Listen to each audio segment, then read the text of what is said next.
Reknee Harrett, hi. It's so nice to meet you. My name is Nikki Schrerer. I'm saying that for the benefit of other people and not for you because we have actually met now.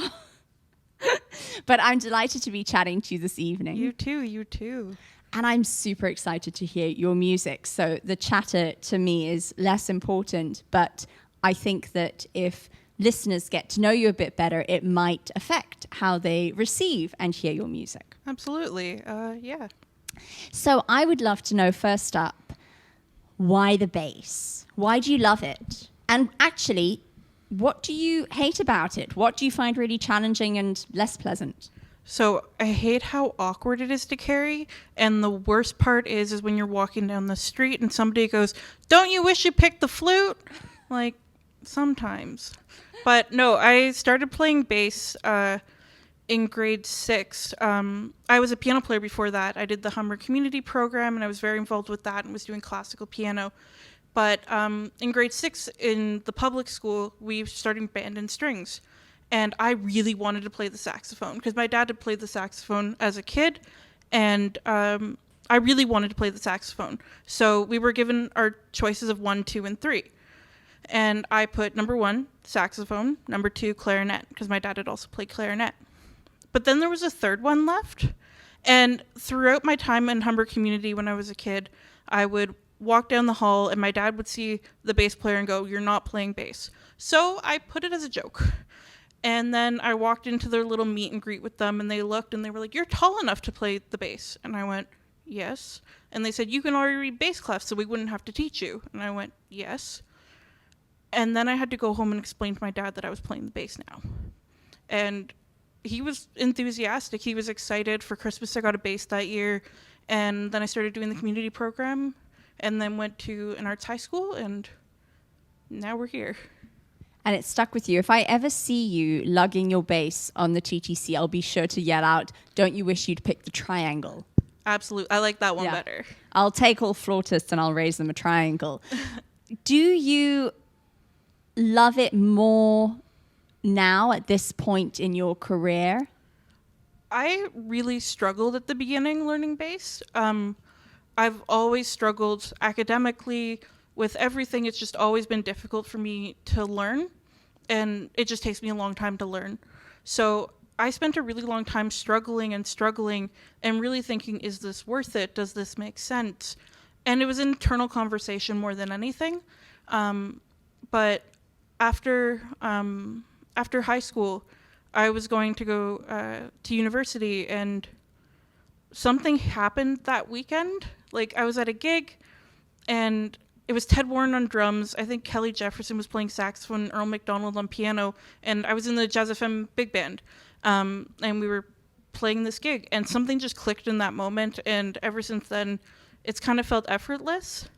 But then again, I don't always like playing the hardest stuff, so who knows? It could still be very hard for me. I love that you said that, because I think particularly in jazz, and I would imagine for any person, especially a young person, because you're smaller by mere virtue of your age and stage, playing the bass is perhaps even more challenging than just trying to jump into the jazz waters. And I think that it's so refreshing to hear somebody say, it's really hard, and it was hard for me, and this aspect was really tricky, but then it clicked. Yeah, and I think I have a lot of students at a variety of ages, and I always say, it's not meant to be easy, and it just takes practice, but also it's allowed to be hard, and you're allowed to struggle, and you're allowed to persevere, and you're also allowed to say, this isn't the right instrument for me, and try a new one. So I always encourage people to just find what works for them. That's the soundbite. Editors, that's the soundbite. For any excerpting, I just think that's so wise. And I think it's so important for people and young students and even old jazzers like myself to hear. It's that sort of just confirmation that it's worth it. It's not always fun, but if it was always easy, what are we really learning? So Exactly. It's awesome. What I think is kind of interesting, though, Reknee, given your admission that you found learning not just jazz but schoolwork or anything like that challenging, you've now surpassed being an undergraduate student and you're now a master's student, And what's more is you're studying music therapy. So you've really kind of gone into the health sciences, right? Yeah, so in high school, I really wanted to be a psychologist. I don't know why, I just wanted to help people. And that's always something I've wanted to do, but I didn't have the grades to get into any sort of science program. And then after I finished my bachelor, I took a couple psychology classes, and then I applied to the University of Toronto for the Applied Music and Health program. And I just finished my first year and actually just finished my internship this summer. And it's truly been a dream because it combines everything I love about music and it makes it accessible and it helps people. And it's been an incredible journey, and I'm really happy that I've ended up here. It's a circuitous route, but it's obviously the route you were kind of always meant to take. Yeah, it's very cool. I get to work with incredible people. I have an incredible faculty, incredible co-therapists, and the clients that I get to work with are just the best people I've ever met. I get to work with people with dementia, autistic people, other neurodivergencies, people with traumatic brain injuries, and just people who need support. And primarily I focus on like neurological rehabilitation, developmental, and preventing degeneration. But that's kind of where I'm at right now. Well, I said to you in email earlier that I found this facet of your life and your career fascinating. And it truly is. But I think perhaps even more so because I said to you earlier as well, I feel like it's a kind of lesser known branch off the general, you study music and then what? Do you go and teach? Do you go into, I don't know, broadcast and journalism? And the music therapy branch is so important. The work that you're doing sounds vital and fulfilling for you, but also so enriching for the lives of all the people you work with. Why do you think it's a kind of, I guess, less frequented avenue? I think it's just very new to people, and people don't really know what it is. And I think the more we educate and advocate for music as part of health, the better it'll be, and hopefully more people will want to go into it, because I really thought music therapy was this one specific thing, and now doing more like neurologic approach to music therapy has been opening my eyes to all the possibilities and ways that music could help that I never would have dreamed of. That's so beautifully put. Reknee, has studying music therapy changed the way that you treat yourself when it comes to being a playing musician, a composer, somebody in the performance field of things? I think so. I think it's given me a greater appreciation for simplicity. I feel like I always tried to make everything as hard as possible or as challenging sounding as possible, and like this mastery approach. And then I realized that that's not mastery of music, and that there's probably no such thing as mastering at music. But it's also made me focus on making music more accessible, and also has widened my eyes to music that I loved as a kid that I hadn't revisited in a while. And it's also kind of changed completely the way I approach writing music. It's just, I focus a lot on accessibility and making people happy and making people feel all the feels. I love that, all the feels. And we're going to feel all the feels. So speaking of that, let's speak about your music. And can you tell us something about some of the repertoire that you're going to play tonight? Any tunes that stick out as either works that you're proud of, or works that you're excited for people to hear? Yeah, so this is a new band I put together featuring Nick Fraser, Patrick O'Reilly, Aylin Holmesy, and Josh Sinclair. And they're all incredible musicians who have been in various parts of my life in varying degrees, as educators, as peers, as roommates. So it's an honor to get to work with them. And the music we're going to be playing today is really exciting to me because it's stuff that I've never written before in ways that I've never written before. And I've never gotten to write for violin and writing with violin in mind. But a lot of this music was written towards the end of last year, early this year. And it's some of my favorite music that I've gotten to write and play. It feels like I'm not trying to be somebody. I'm just trying to be myself. And I feel like that's really given me a whole new perspective on writing music. And it's a bit Celtic inspired. It's a bit rom-com inspired. It's a bit life is scary, existential crisis inspired. And yeah. Well, you had me at Celtic and rom-com. I was like, did you write this music for me? I was like, oh my gosh, it sounds brilliant. And can you talk a bit about playing for violin? So do you have any Celtic roots, or is that a result of having a Lynn in the band? Which comes first? Came first? Yeah, I have no Celtic roots, but I'm really interested in learning folk music from different cultures and learning about the socio-political and cultural context in which they were written. And this summer I've gotten to delve into quite a bit of Celtic music, so a lot of it has been inspired by that. And yeah, it's something that I've always loved. My grandma loves it, so she would play it a lot. She is not Celtic, but it just feels so fun, and I love learning about folk music, so this was my attempt to write that. I think that's awesome, and it must be such a thrill for you to hear it come to life on a Lynn's violin and to hear it all pan out that way. Yeah, she's been incredible. She's a mentor of this great initiative, Discover Women in Jazz, and she's given me so much great advice and feedback and life lessons. So she's going to be featured on The Captain's Daughter, which is the most Celtic-inspired tune I've written. I love the title. Now let's talk about what's wrong with Lynn, because she's really not such a nice person. No, I'm just kidding.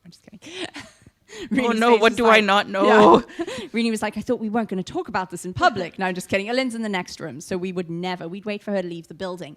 Anyway, no, I'm a big fan. I love the title of that. That's incredibly romantic and evocative. The Captain's Daughter. Okay, I'm going to listen out for that.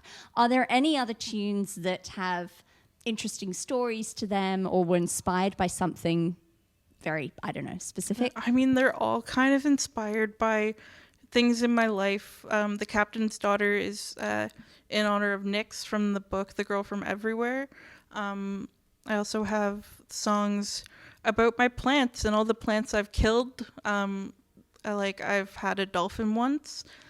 There's songs about, huge billionaires that I have issues with. And there's also music inspired by Steven Universe, which is one of my favorite animated shows. So it's all kind of inspired by things that have been really important to me this last year and a half. Yeah. Okay, well, I'll let you save it for the banter. I hope you'll introduce all the tunes so that we can hear all those stories, because I'd love to know, those details. But I'll let you save it for the actual playing of the set. And Renee, a final question. What has being part of this initiative taught you, if anything, or what has pleasantly surprised you? What was unexpected? What was really horrible about it? Anything? I think the Pat and Tony Freedom Fund giving us this opportunity to showcase our music is just an incredible thing, to highlight people that don't always get highlighted in this industry. And I think that's just first and foremost an incredible thing. And for Jazz FM to extend the invitation to me is truly an honor. I grew up in the big band, so it kind of feels like I'm coming home in this place. Like I used to stand over there in the corner, and it's kind of wild being back here in a different role. But I think it's taught me that community is there for you if you look for it. I think this past year has been really isolating for a lot of people, past year and a half now. And I didn't always reach out to people.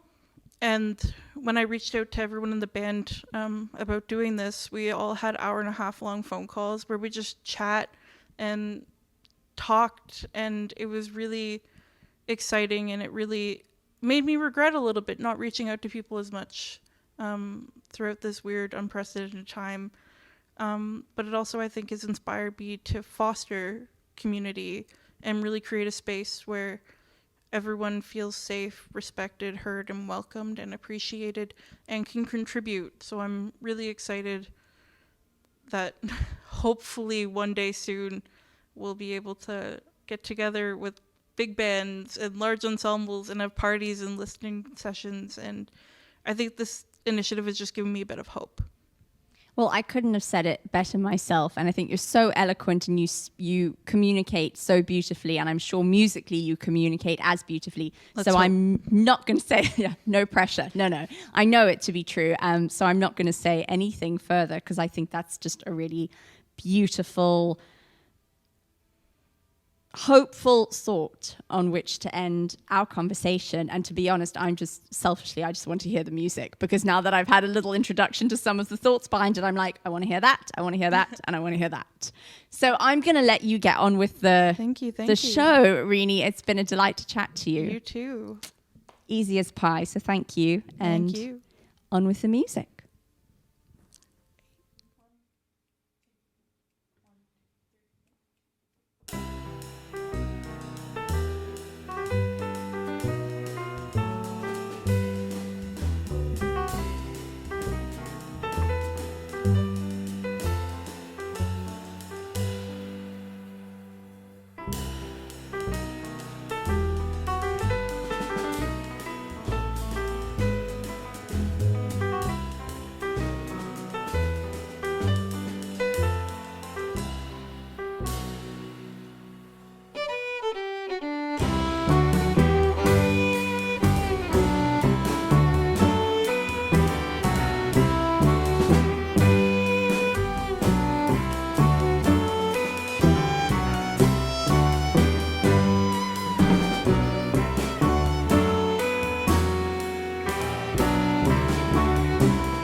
This next tune we're going to play is going to feature Lynn Homsey, and it's entitled The Captain's Daughter.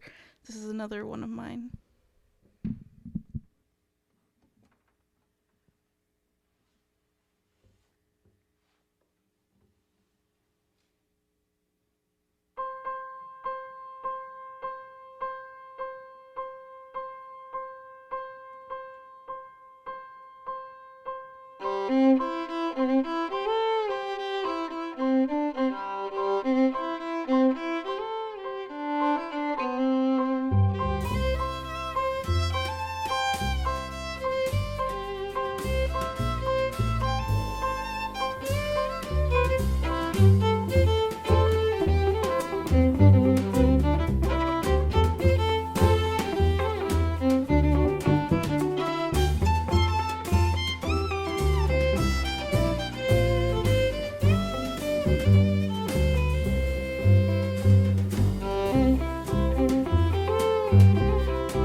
This next tune we're going to do is another one of mine, which is heavily inspired by Bo Burnham's Inside that came out this year.